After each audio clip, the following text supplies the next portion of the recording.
Thanks for tuning in to this episode of Once a DJ.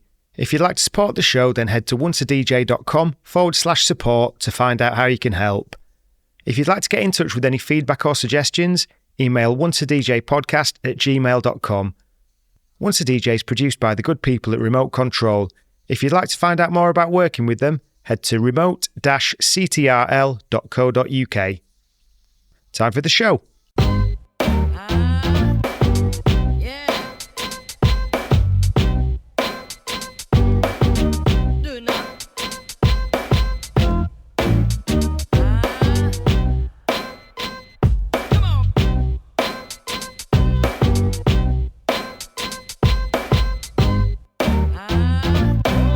Nice. Welcome to episode 3 of Once a DJ. Today I'm joined by Deep House DJ, record producer, writer and co-founder of Umbrella magazine, Mr. Anthony Teasdale. We're going to chat about the boom and bust of the UK club scene, how DJs can improve their personal brand, and the lessons that you learn that apply more widely to careers and business in general. Anthony, thanks so much for coming on the show. To kick things off, can you tell us how you got into DJing? So, I was always like one of these kids who like music. And I think one of the key things about being a DJ is that you're enforcing your music taste on someone else.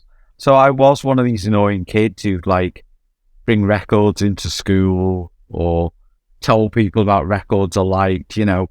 I was like, 9 years old and being into Adam and the Ants and buying records and just liking it, you know, and liking the whole thing around, being a real pop music nut. And so when I started going clubbing in 1987 when I was 15, house music was just coming in. Like, this was not acid house, which was the culture. It was house music from Chicago, the latest trendy music to come in. And I just liked it. I'd liked electronic music always. I liked breakdancing and anything like that. So that was very much a natural thing for me. Was that a big thing? Was the house music coming into Liverpool specifically in the way that Northern Soul went into Wigan? No. House music, I would say, appeared in 87 in London and Manchester. And it was just the music of clubs. I was only 15, 16, so just starting to go. But it was just the trend.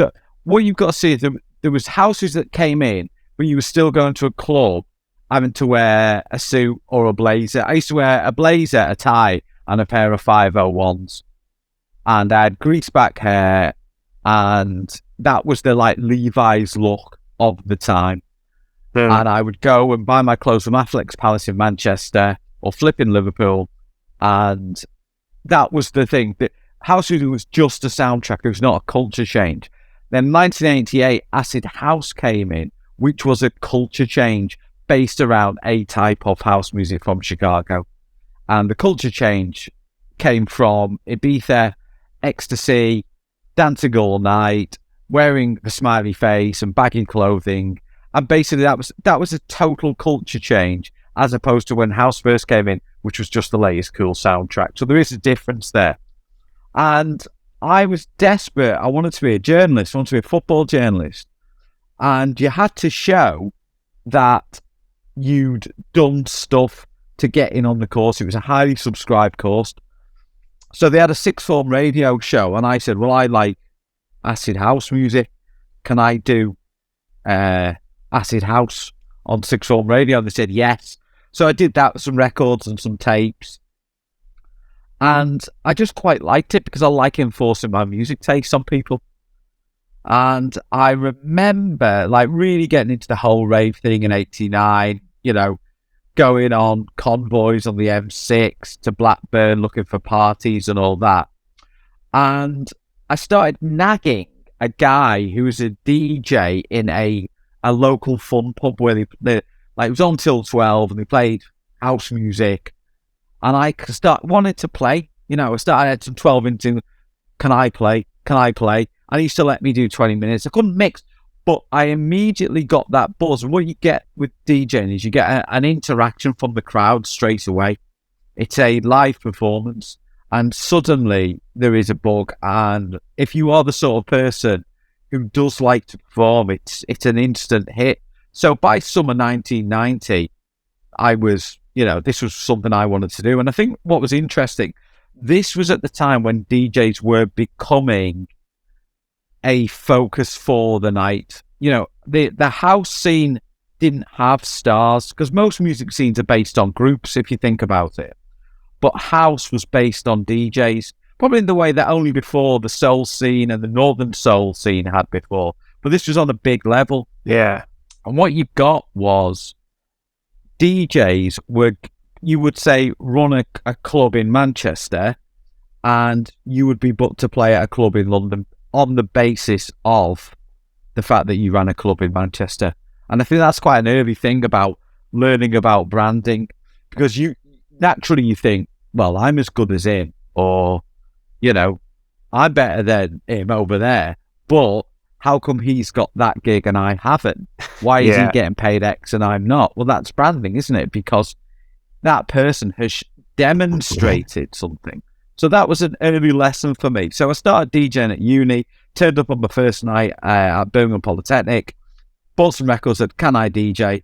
Played a load of like nice house records, Bolero records. Obviously, everyone hated it. Yeah. Is that because house hadn't really hit Birmingham yet? I would say it probably hit Birmingham, but it hadn't hit students. Right. Most students were into the Wonder stuff and the Cure, whereas I liked, all these rave records instead. So students weren't into that music. And when I went to house clubs in Birmingham, it was full of locals. There was a few students. Okay, just to ask then, when you were DJing at that point, would you have had to be playing the newest records? Was there that pressure? Not massively, because I was only mostly playing to students then. Mm.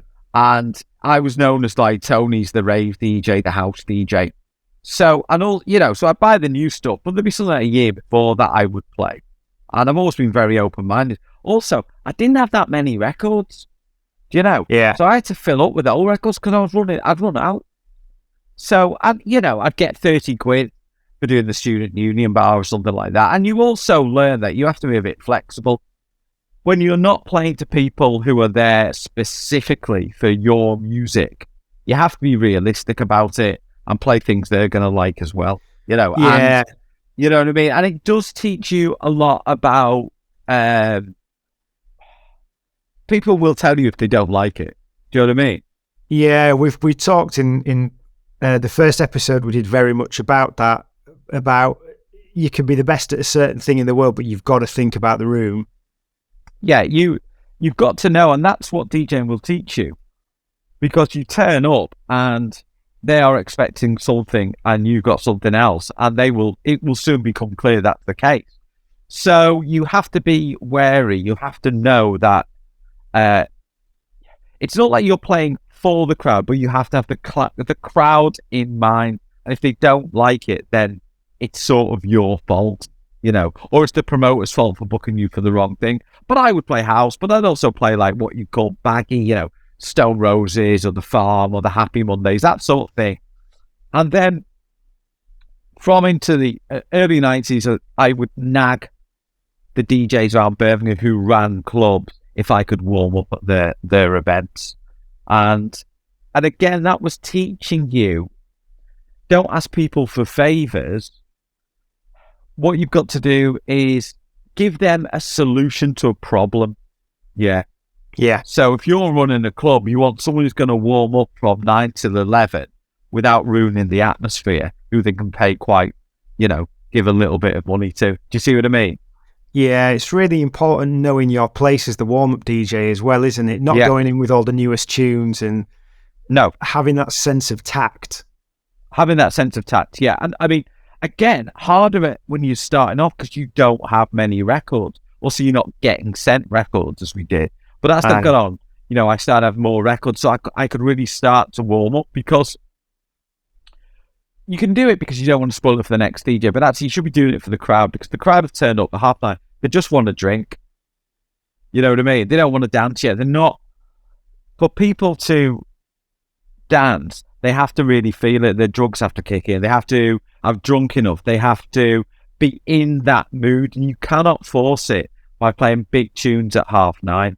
Keep the volume down, let people have a drink. And also, You can play perhaps records that you only ever hear on your stereo, and then you can play them loud. They sound great, So it's an opportunity as well.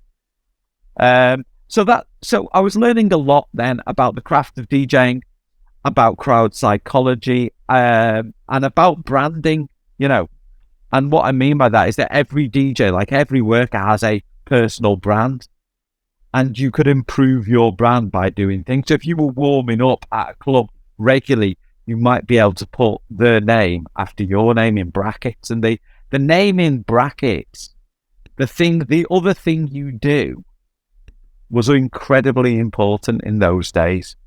Do you see what I mean? Yeah. And in fact, the big DJs of the time in the 90s were ones who'd basically started clubs up in 1988 and 1989. And because they were the only people who did it, and this was a scene looking for figures, the stars, they became the stars. And so they played at each other's club. And therefore, in terms of branding, you built a belief up, and people would book you because they'd heard of you. They didn't know whether you were good or not. They'd heard of you. And that, whatever your business is, whether you're in tech or media, whatever, your personal brand can be improved. And the better it is, the more likely you're going to get work. People won't look at your details, really. They just think, have I heard of him? Does she play at a club that I like? Did I hear her record? Do you see what I mean? Yeah.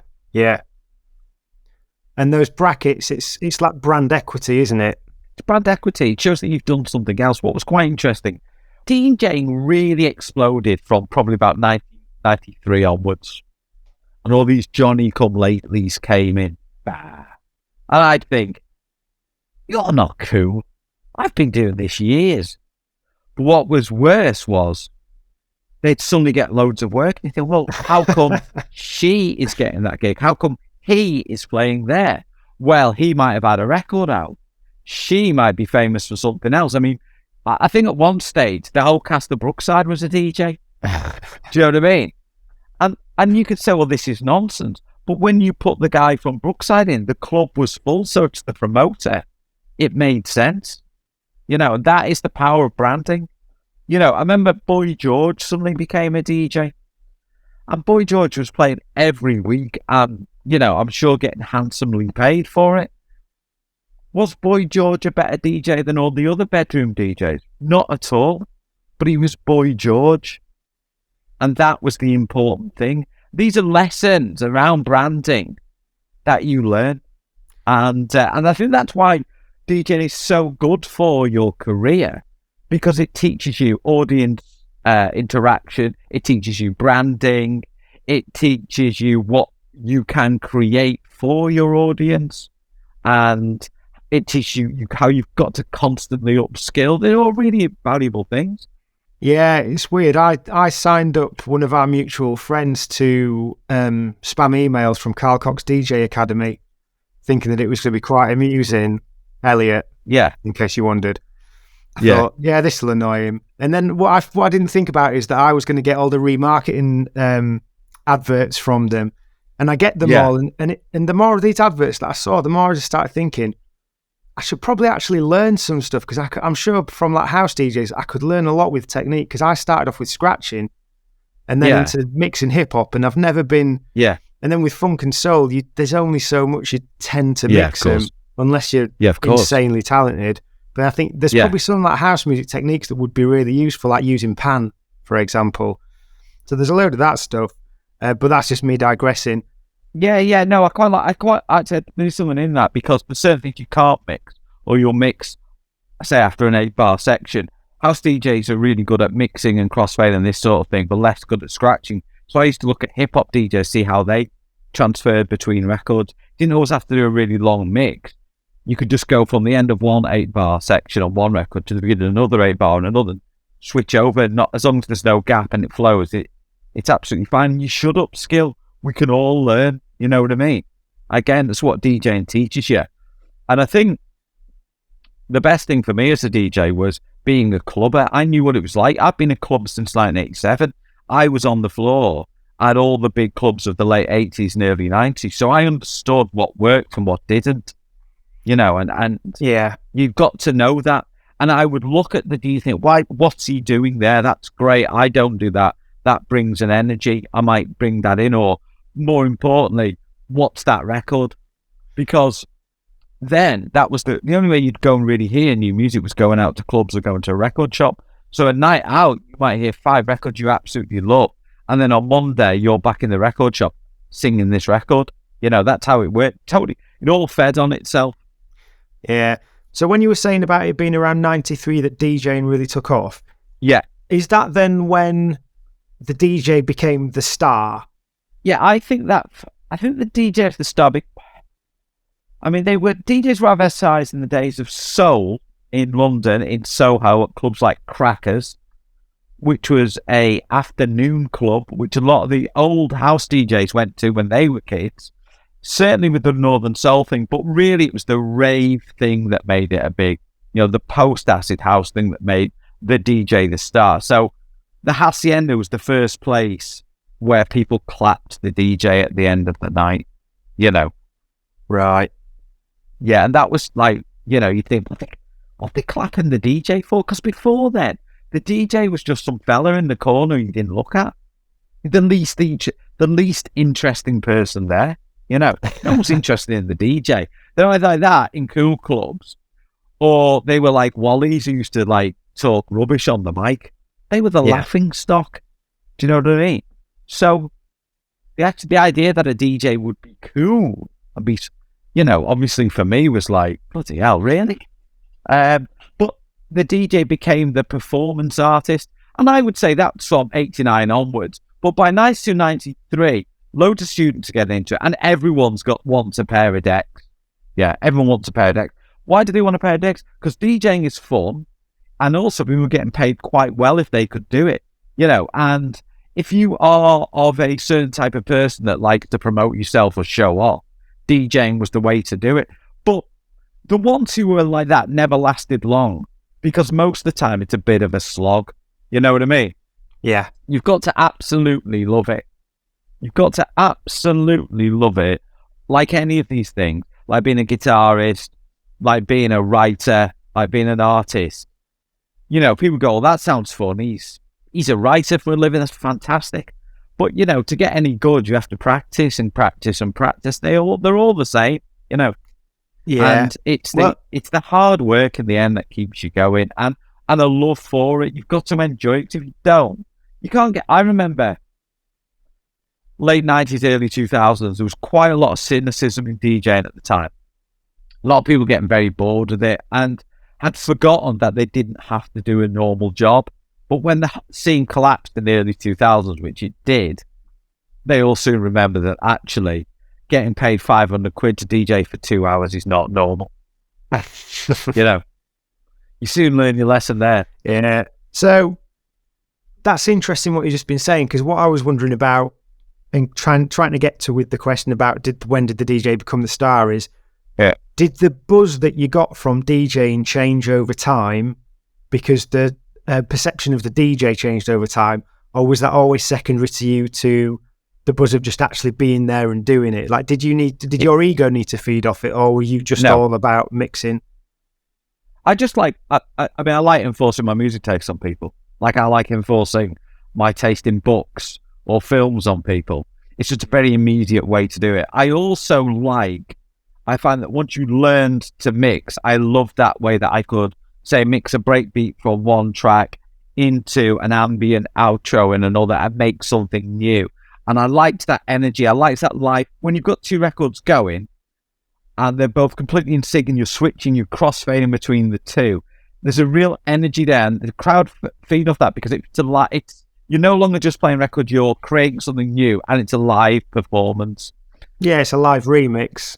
Yeah, you're like, bang, bang, bang, bang, here's the jump on that, bang, bang, and they recognise it, and you watch that lift. So yeah, it is that, but I didn't need that. I didn't need everyone to be looking at me to do it.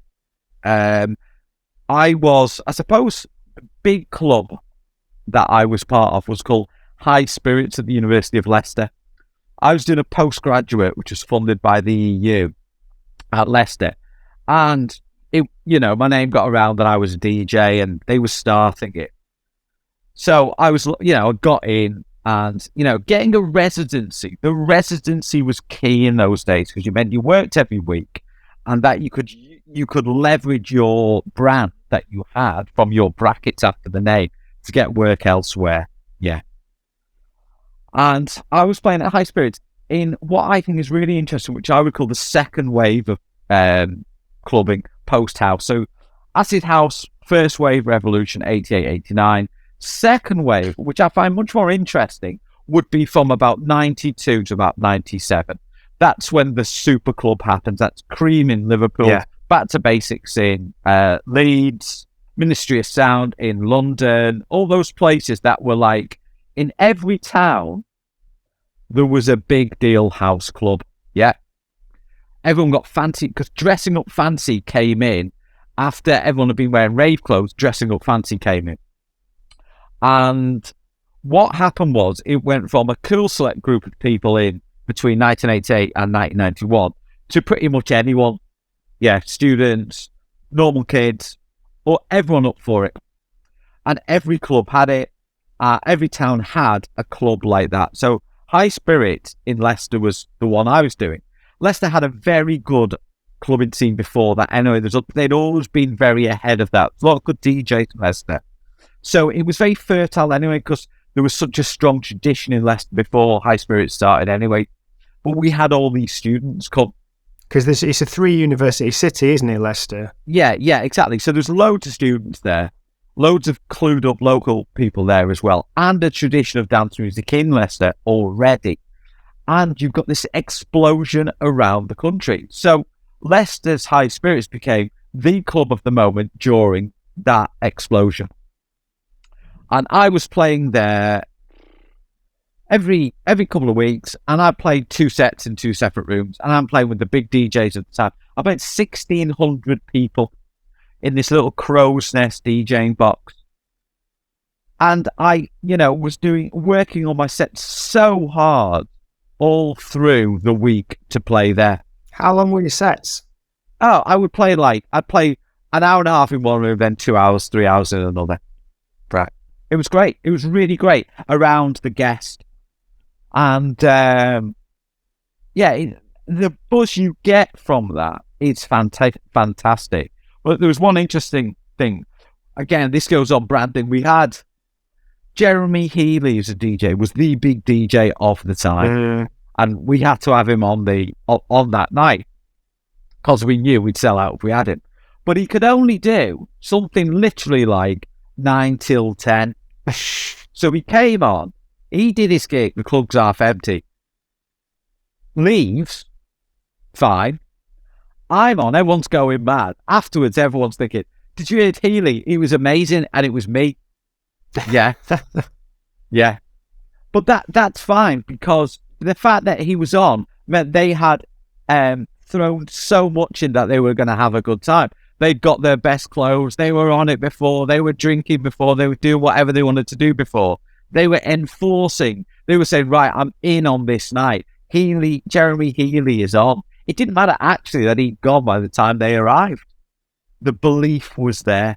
But that shows you again the power of branding. DJing really is so much about that side of it, of getting gigs, is so much about the brand. And then obviously you have to be able to deliver and do the business. And that's about passion. It's about love of music, and it's about practice. It's about experience and knowing. So they all came in. So many life lessons I got there. Hey guys, I hope you're enjoying Once a DJ. I wanted to create a product for the listeners to be able to support the show, and for the guests as a token of gratitude for being on. So I've teamed up with Sure Shot Shop to create some Once a DJ 45 RPM adapter clamps. These are my weapon of choice as a 45 adapter, as they add stability and grip to aid you in any setup. These are available for £25 each plus flat fee postage from onceadj.bigcartel.com. And if you'd like to see the other models you can buy and also customise, check out sureshotshop.com. If you're an avid collector of timeless music on vinyl but don't have the budget to fork out for those pricey originals, then look no further than Be With Records. From library music to yacht rock, jazz, hip-hop, disco and beyond, Be With lovingly reissue some of the coolest classics. All of their records are carefully remastered and cut to the highest standards to make sure the pressings are of peak audio quality and do justice to the music being released. And something else to note is that they don't do limited runs to drive up resale and hype. If the demand is there, they'll repress, as the focus is the music, not the profit margin. They have flat rate shipping and free UK shipping on orders over £60. And if you head to bewithrecords.com and use the discount code ONCEADJ, all one word, you'll get 10% off your order. So head to bewithrecords.com and level up those crates today. I think a lot of people, when they get into DJing as well, though, they don't appreciate how long it takes to grow and develop organically. Yeah. Because I've known people over the years who've chased certain types of music. I mean, I'm not a successful DJ. I've done what I've done and I've enjoyed it. But there's been people I saw, like particularly like when like electro indie was a big thing. All of a sudden they've like sacked off everything else and they're doing that in the hope that they can get a name in that thing. But as long as you're chasing something that's already emerged, you're never going to be on the right wave to be part of it. And it's just wanting to get that hack rather than being like, what's the music that I love? Yeah. I'm going to do that. I'm going to do it well. And I'm just going to keep on with that and see where it takes me. Yeah, that's it, isn't it? So they're like, I want the fame of that. I want to, but it never lasts because they don't really love it. Do you know what I mean? Yeah. They chase that next thing, and it's not about that. You've got to really like it. Anything, any artistic endeavor, you have to like it and remain liking it, or else you'll fail. You do hear a lot like, "Oh, I've decided to become DJ." Oh, right, okay. Most people I know who became DJs were DJs because they had loads of records. I had loads of records. Yeah. So it made sense to DJ. So that brings me on to my next question then. Mailing lists. Did you manage to get on mailing lists? For me, that was like the thing I never managed to do. Yeah, again, I did because actually what I did, High Spirits in Leicester was such a big deal. We were in all the magazines, all this sort of stuff. People just said, what happened? You'd get on the odd one, you'd ring up, can you send me records? Can you send me records? And then when you become a big deal, the relationship changes. They want to send you records. Do you see? So they will get your address off another company and they will send you records. So it was getting to a stage where I would get, let's say, 50 records a week. Blimey. So you got a lot of records. And also, another thing that I knew I wanted to do was I wanted to be a record reviewer. And there was a magazine called Mixmag Update. So Mixmag was the house music Bible. Yeah. And it did a weekly called Update, which was for DJs and wannabe DJs, full of record reviews. And basically, I'd got to know them at Mixmag because High Spirits advertised in Mixmag. And I said to them, "Oh, can I do some reviews?" "Oh, can you write?" "Yeah, I've got a degree in journalism." And so I started doing that. And again, that was very good for my brand because I could also write Mixmag Update after my name. Again, people saw my name, so wanted to send me records. So again, you're reinforcing who you are in that scene by doing something like that. And I was getting the records every week. Now, if you don't know how that works is, okay, if you are a record company, especially back then, you wanted to see whether people liked your records or not. Because then what you did, you'd either send them out to DJs from an in-house promotional team, or you'd send them via an independent promotional team. They would go to DJs, and then you got a form with that, okay? And you would write what you thought on the record, 5 out of 5, 3 out of 5, floor filler, this is rubbish, I hate this, send it back. And they always wanted the reactions because they had to feed back to the record companies. And the record companies would look at that information and work out whether they would release the record or not on that. They would work out what would be the A side, what would be the B side, And in those days, there were lots of what were called double packs. If you were a remixer in the mid-90s, you were making what Armand Van Helden once said was crazy bank, okay? Because some would come in and say, "Oh, we want you to remix Chris Rea," or Fleetwood Mac or something like that. And people would get 20 grand to do it, and they do it in an afternoon, So I know certain big DJs and who bought houses off the back of the remix explosion. So it was all about. But what started to happen was DJs started getting lazy because they were getting all the records sent to them. They stopped buying records. So every DJ was playing the same records because they'd all been sent them that week. Right. Only the great DJs were still buying the imports and things like that. A lot of DJs got very lazy.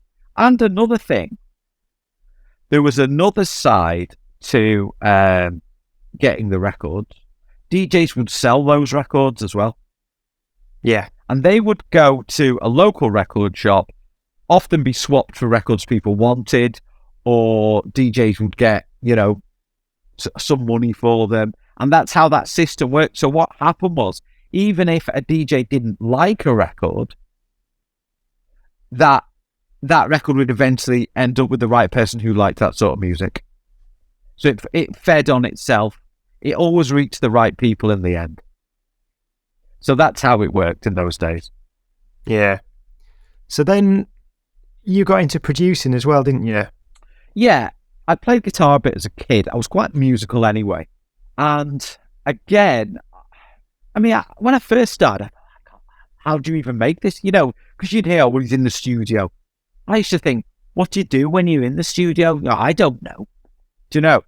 But we got asked at a record shop where I was working for a bit to do one. And I started seeing the basics of it. And me mum and me nan bought me a 50 quid Casio keyboard. And I bought I bought the Beatles songbook, which all had chords in. And I just learned to play chords because what I found was so many DJs couldn't play an instrument. So they could produce or sample, but they couldn't play an instrument. But all the stuff I liked was quite musical. I was really into deep house, which was quite musical, like Mr. Fingers and stuff like that. So I wanted to learn.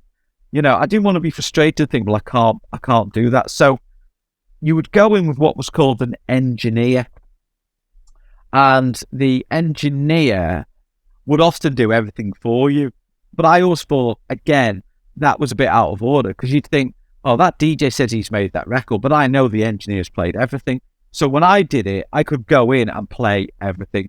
And you started learning how to do it. You work with an engineer, and there used to be a program called Cubase, which was a MIDI program, and that's how you made records. I'd play some chords, and it would get put together with some drums. I started doing it. So my first record was with the High Spirits Club, and it was made in Nottingham. And I took all my records that I wanted it to sound like to the studio. I knew a little bit that by then. And I made it, and it came out on vinyl. And it's actually still quite sought after, and it's on YouTube. And I just quite enjoyed it. My only problem was I was broke. So hiring the studio for 150 quid a day in 1995, 1996 was really difficult.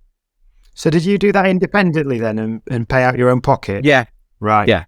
But then I did one, and a guy called Charlie Hall was a DJ, ran a label, and he heard this track I'd made, and he said, look, I think this is great, let's release it. And he paid for me to go in and do another side, which I did. And that was a record called Deep in NW5. And that I wouldn't say it blew up in the terms of it was hugely popular, but among people who liked, serious house music and people who really liked good stuff, it was really rated, and I got a lot of work on the back of that. So all throughout this time, what I'm doing, I am building a career around the things I do, and I'm boosting myself by creating. So I am DJing. That feeds into me being a music writer. That feeds into me being a music producer, which in turn feeds into me getting a DJ gig somewhere, because someone in Portugal likes my record. Do you see what I mean? Yeah. And I think for anyone listening to this who's looking at whatever career they're in, that's what I really learned. Things feed into each other. Don't just say, oh, I just want to make, let's say, short films. My view would be, make an advert for someone. Then you might get a short film on the back of that, or make a short film and someone might offer you an advert. That advert might be seen by someone who wants to finance a film. You know what I mean? Don't be too precious. Don't be too pure.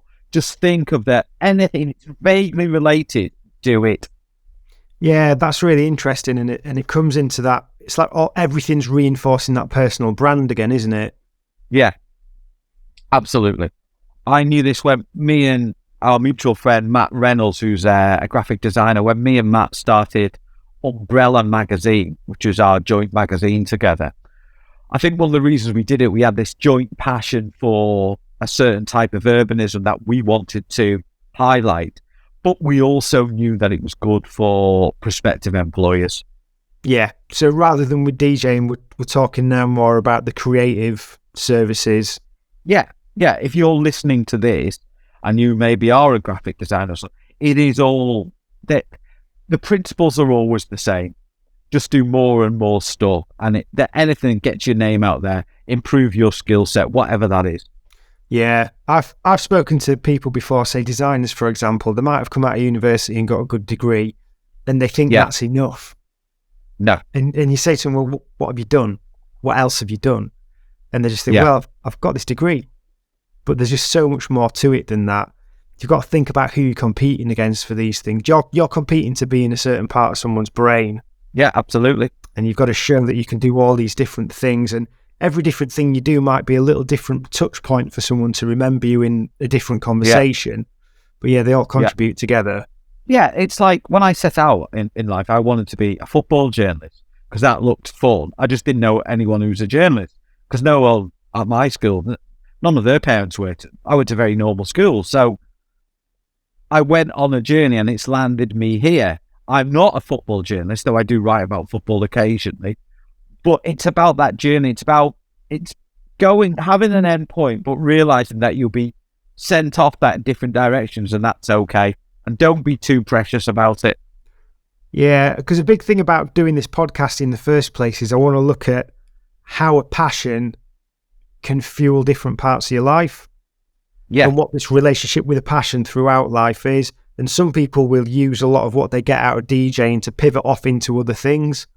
Yeah. So, and some of them might be really close. They might go off and just do mastering or sync music, for example, or something. Yeah. Or they might just use some of the skills they've got in other ways.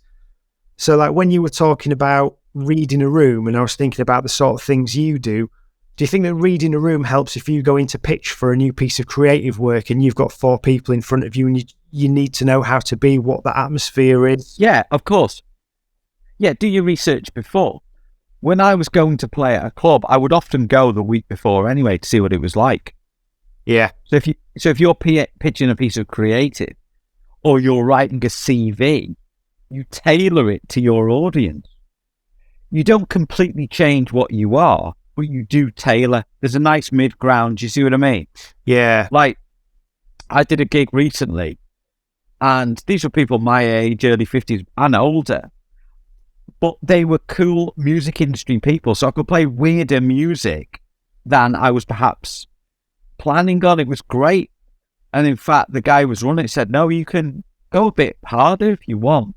And again, that's the crowd is telling you. So if you're pitching creative to someone, there's got to be a difference, isn't there? If you're pitching to a local council or you're pitching to the latest social media agency in East London, they're different things, aren't they? They expect different things. You would wear different clothes, maybe. You're still you're still doing stuff, but you have to tailor it. Yeah, definitely. So your DJing career is pretty steady now, and then you're starting to write and produce and get some records out there. Yeah. What's the next point from there in the journey? I think it probably looked quite effortless, and it wasn't. It was constant work. And you always know that if you didn't try, you'd be forgotten about in weeks. Mm-hmm. And there were some people, I've talked to them, who were, I did pretty well, and I was around a lot, but it always felt a bit of a slog. There were some people I know who ran clubs were like the club of the moment. If you run a big club before 1993, I said this earlier, you could have a 10-year career off the back of that club. After 93, less so. And they had a stage where, they were playing constantly diary full, Friday, Saturday and a Sunday, and earning something like £1,000 a week. So for me, it was always a bit harder. I had plenty, but not as much as I wanted. It was only through sheer hard work and, teaching myself to produce and writing more that I got more and more. But I think what I found was really interesting is when it all collapsed after the millennium. And I think there was a really good lesson there for a lot of people. So the dominant culture throughout the 90s was rave culture, whether that was house music, drum and bass, big beat. I was playing at The End, which was a really cool club in London, every week. I'm playing with the big DJs around. I'm quite a big DJ myself.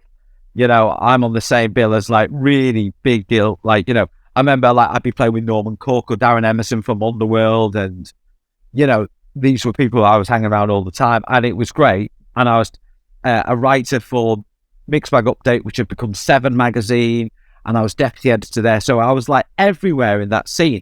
And then what happened in about 2000, 2001, everyone's work fell off a cliff, right? And what killed us was younger people were getting bored of it, and all the ones coming through didn't like it.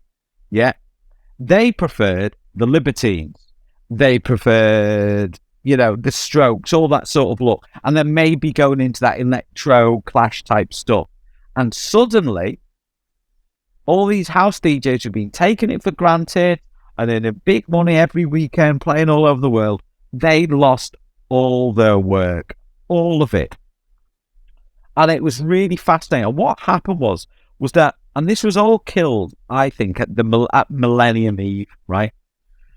Because before Millennium Eve, you were talking to promoters, and they were all saying how much money they were going to earn. And DJs were getting paid, and I'm not exaggerating, for this is 20 years ago, getting paid 30 grand to do a gig 20 years ago, right? Mm. People, were going to do very, very well. I was booked to play for the Ministry of Sound in Gibraltar, of all places. And then what happened? It got cancelled. And I talked to other people, and their gigs got cancelled as well. And what the market was telling you was that the market had just gone, no, actually, I don't want to spend £100 to go to a club. I'm just going to go to the pub with my mates, and save money. Because people had pushed it too far. Everyone had got greedy. And normal people went, actually, I don't need to spend £500 on that night. I'll just go out. And that was a real moment. And it came off the cliff after that for so many of us. Seven magazine, which is the mag I was working at in the years after that, closed. All the dance music, like Ministry magazine closed, Music magazine closed. They were all closing. No one was getting gigs anymore. And people who a year before were, DJing, at gorgeous nightclubs in Ibiza, were back working for the gas board, thinking, where did it all go wrong? So you learn, that was a good lesson there. I was covered a bit because I could write. So I then went from being a DJ purely to being a writer, moving into men's magazines. Hey guys, I hope you're enjoying Once a DJ. I wanted to create a product for the listeners to be able to support the show and for the guests as a token of gratitude for being on. So I've teamed up with Sure Shot Shop to create some Once a DJ 45 RPM adapter clamps. These are my weapon of choice as a 45 adapter, as they add stability and grip to aid you in any setup. These are available for £25 each plus flat fee postage from onceadj.bigcartel.com. And if you'd like to see the other models you can buy and also customise, check out sureshotshop.com.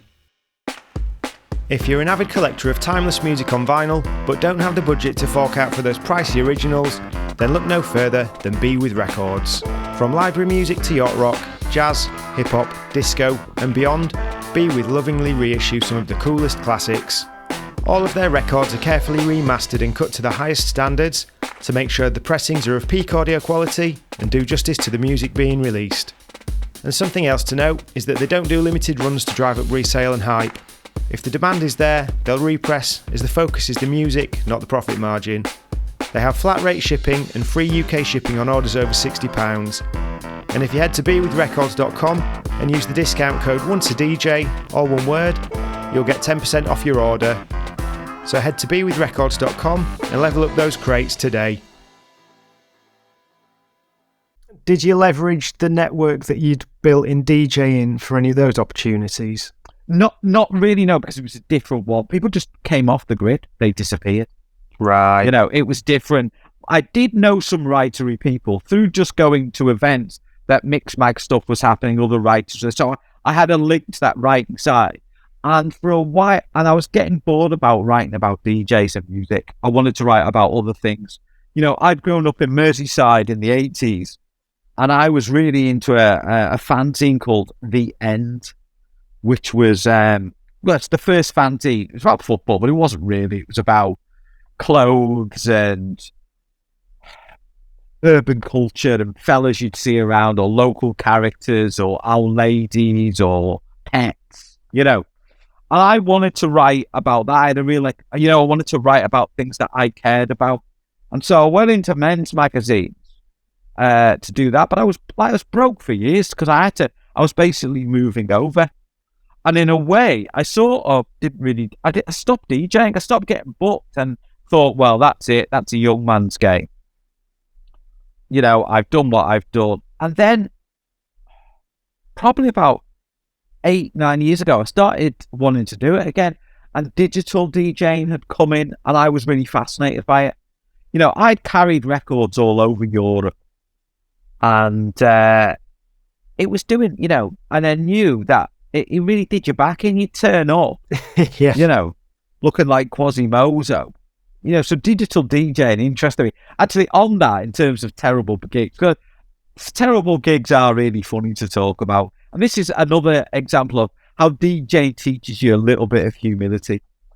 I had this record out on this trendy label in Scotland called Soma, and I used to DJ up there. And because I was on Soma, trendy label, I got booked for gigs at cool clubs in mainland Europe.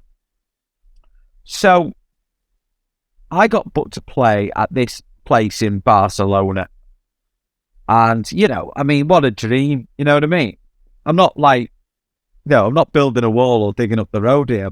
I'm going, someone's paying me to go to Barcelona to DJ. Amazing. So go over to Barcelona. And I'd said to my agent, do they know what music I play? So I play quite deep house, quite mellow stuff, groovy disco, you know, quite girl friendly, all that sort of thing. Yeah, they know. Are you sure? Yeah, they know. They love you. They all said they love you. Yeah, they love you.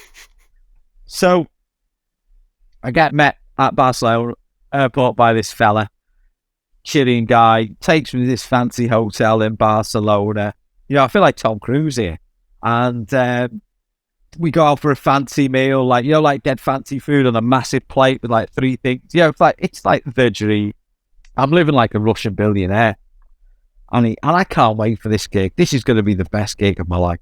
Turn up, right? Open the door into this club. It's enormous. I'm expecting house music, but actually, what it sounds like an Eastern European car factory. do you know what I mean? You know, there was this phrase, panel beaters of Prague. It was like that. Bang, bang, bang, bang, bang, bang, bang, bang. It's like someone with a hammer hitting a steel door. So what was it, like Gabba Techno or something? Just like really fast, cheesy, trancey stuff like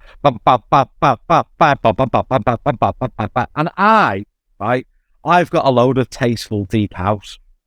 So I'm put on. The DJ's like bang, bang, bang. I'm on. I remember, and this goes back to only having one box of records. So I have the box of records with my tasteful deep house in. Put on my least tasteful, least deep house record. I thought, they will dance to this, right? The record is by a guy called Dave Clark. It's called Red 3, you know. And it's you know, it's hard. Bang, bang, bang. Put it on. The club visibly deflates. People leave the dance floor. The guy looking at me, and he does this gesture with his hands, pushing his hands upwards like this, as if to say, "Oh, come on." I was on there for 2 hours, the longest 2 hours of my life. I've had endoscopies that are more fun than that. I'm feeling queasy just hearing this story. It sounds horrible. Yeah, I mean, look, it's a good life lesson. It's funny. Yeah. But the thing now is, you've got these USBs with every record you could want on there. Now, you can also have the tyranny of choice, too much choice. So with digital DJing now, you have to have things in folders. That's my tip. In folders, so you know what sort of things, right, I'm in there. Because otherwise you've got too much choice, you won't choose anything. But I didn't have enough choice then. And what that was an example of the brand not working. People just going, let's get this guy on, I'm sure he's good. And everyone fooling themselves that I was the right person, and I wasn't. Now, every DJ I know has had that moment. Yeah. And that is a very good lesson in life. On the USB thing, the other challenge that you have, I find, with going somewhere with digital DJing is someone asks you for something and you say you've not got it. It's a lot harder to deal with. Like, generally now, I like going out just with vinyl because you can just say, I've not got it, and people go, oh, all right. Whereas, like, tonight I'm going somewhere and it's a bit like you, like, I don't know what the energy level is going to be like, because since I started buying records again, because I thought I'm not DJing, I made a few decisions with what type of DJing I was doing that just kind of sucked the fun out of it a little bit for me. So yeah, I thought I'm not doing it. And then we had our little boy, and then, like, as he was approaching 2, I was like, I think I want to start DJing again, get a bit of identity again. So I started buying again, but buy a lot more stuff where, like we talked on the other one about curator versus performer, and I'm a lot more about the curation. It's a bit like I want to curate the atmosphere. I'm not a performer. Yeah.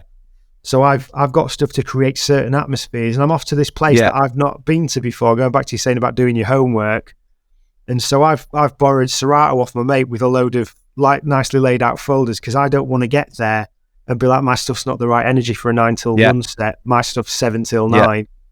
So it's a tricky one with the digital and the analog, the benefits and the challenges. Some DJs are very lucky to play for the right people, but even they will have, some drunk woman coming up to you. You get two or three really bad types. You get the drunk woman who tells you that she wants something that she wants to dance to. You can never give in to these people, because they don't know what they're talking about. Because when you start and you don't have confidence, you think, I'll do that and they'll dance, and they will dance. But after 2 records, you've totally lost your flow and they've come off, so you've ruined it. Yeah. So you have to learn to be sort of quite strict. So they'll say, do you take requests? Mostly just say no. Yeah. Also, if there's that type, there is also the bloke who thinks he's an MC. That used to be a really big thing in the 90s. The guy go, have you got a mic? Can I MC? And, especially if they were an obvious psycho, that was really hard. So can I MC? Well, I don't really do that. Yeah, you're dead if you don't let me MC. Yeah, who do you think you are? You know what I mean? And you just get that. And there is a thing as a DJ, because I don't go the chippy and tell a fella who fries my fish how to fry. But people see a DJ and they think a DJ is a jukebox. And as a DJ, you're not. You should be sensitive to their needs, but you shouldn't do what they say. Like any media, isn't it? If I am editing a magazine for vintage car owners, I don't do what they say, but I am aware who they are and tailor what I produce for that. And I think that is where we go to with DJ and creativity in general. Know your audience, tailor it to them, but don't let them tell you what to do. Yeah. Do you see what I mean? Yeah. I mean, I think over that, you've just given me so much stuff to think about, and hopefully for the listeners as well, because there's a lot of really interesting insights there. The other thing I'd just ask you is there anything that you think we've missed off that would be good advice for someone who's looking to start DJing? Yeah. Okay. So if I was looking to start DJing, What would I do? First, you've got to love it, right? You've got to love music. And that sounds really obvious, but don't think I want to be a DJ because I want to be famous, right? That was it. You've got that a lot in the 90s. 2 years later, they're selling the decks. So you've got to be a music lover already. You've got to be endlessly curious about new music, right?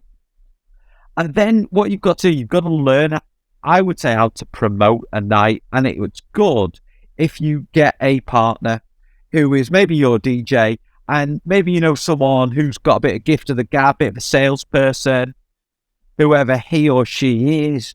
You can say to them, right, I've got this night, I want to play this sort of music, I want to play soul and hip-hop, right? I've noticed that no one in Sheffield or no one in Sunderland is playing soul and hip-hop in the middle of the week. I think we could get a load of people to go along, right? Work with a promoter, you know, and then you have to bang it. You bang it on the socials, you bang it in shops in town, tattooists, hairdressers, record shops, everywhere. If you're going to make a name for yourself as a DJ, you have to do something else. You could do what I did, which was making records or be a writer. Yeah, I got myself a residency. But I would say a love of music is important, and a thick skin is really important, because people are going to tell you how much they hate what you're doing. So you're DJing, someone hates your music. You're DJing, no one turns up. You're DJing, the amplifier goes. So that's a really common one. You're doing a party, it's great, and then the amp blows. And the amp blows and there's no more music, right? No one forgives you. No one thinks, oh, that's sad for him. They'd say, come on, DJ, put the record back on. Yeah? These are all things you are going to have to go through. Know your equipment, practice endlessly. Yeah. Do you think that it's harder now to start DJing because everyone accesses so much different music? Yeah. Stylistically. But then on the flip side of it, people are a lot more receptive, perhaps, to different styles of music.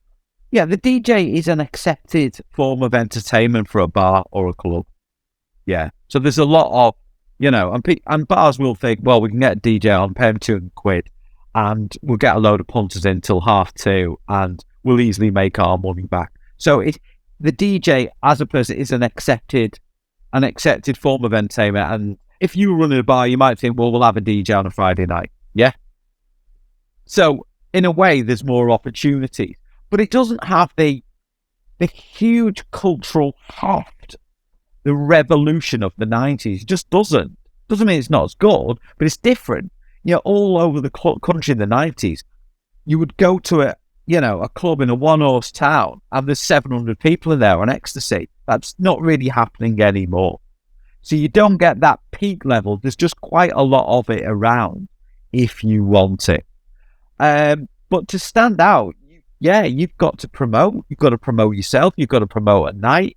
You've got to put records out. You've got to put mixes out. You've got to put stuff on Instagram. But never, and I'd say this to anyone in the creative art, never look as though someone's doing you a favour.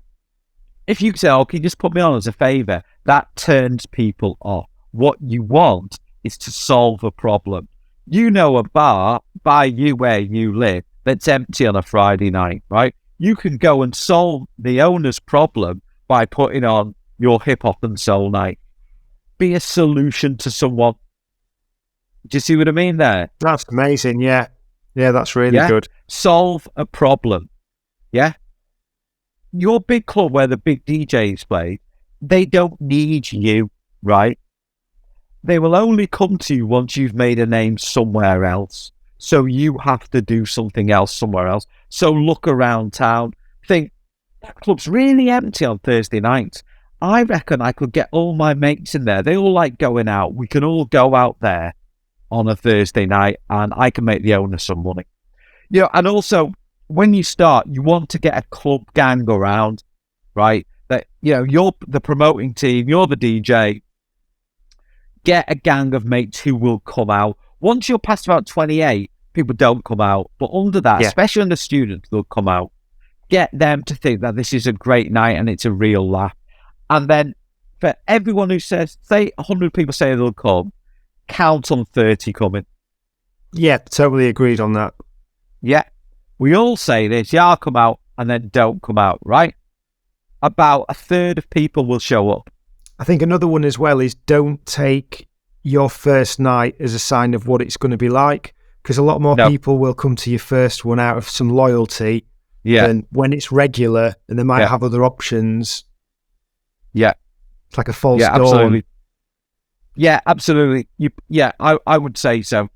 People go, all right, yeah, I'm not out this week. I'm going to go to work on Friday. So be aware of that.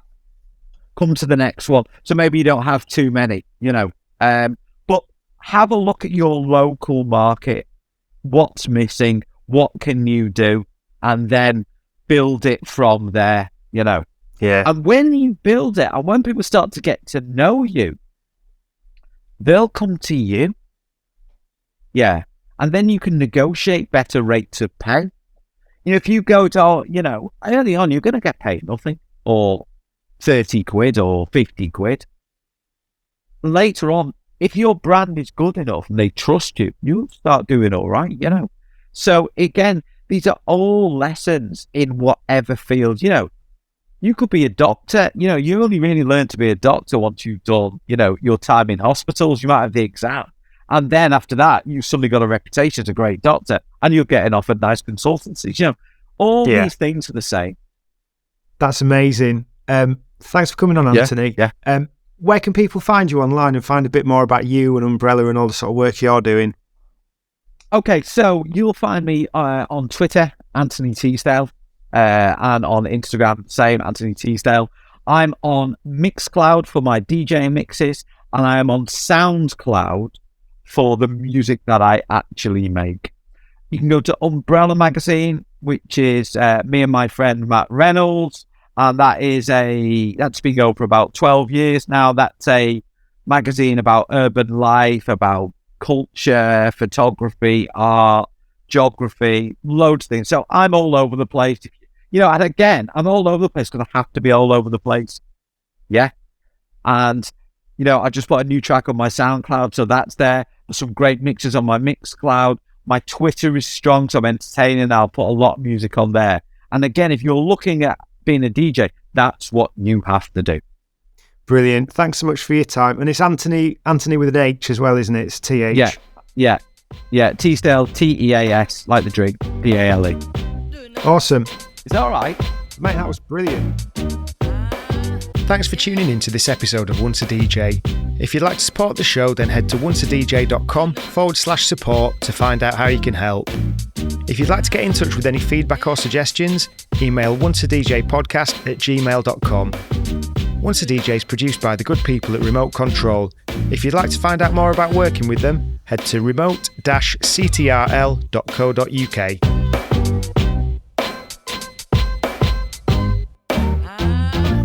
That was nice.